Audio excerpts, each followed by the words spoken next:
नमस्कार दर्शक बंधु देसिया खबर को स्वागत करुच्ची मु पंकज। बाइक और साइकेल मध्य धक्का जड़े गुरुतर सह जड़े आहत अल्पक बर्तिला शिशु। बुधवार अपराह समय भंजगुड़ा और उसिरिपदर मझी रास्त बाइक और साइकेल मध्य धक्का होता। सूचना मुताबक नंदाहांडी ब्लॉक झाड़बंदगुड़ा पंचायत अंतर्गत मालीगुड़ार गोपाल साहू तांकर स्त्री और छोट शिशु को धरी इंद्रावती बजार जाई घर को फेरुथिले।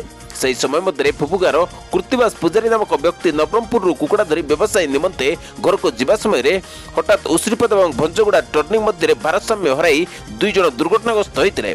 फल साइकेल आरोही गोपाल साहू गुरुतर होगा सह तांकर स्त्री और छोट शिशु रास्त पड़ जाई शिशुटीर मुंडरे आघात होईछि। अन्य पक्षरे बाइक आरोही मध्य मुहरे सामान्य आघात होइतिबा जणा पड़िछि। दुर्घटना एभली थिला जे साइकेलटी संपूर्ण नष्ट हो जाइछि।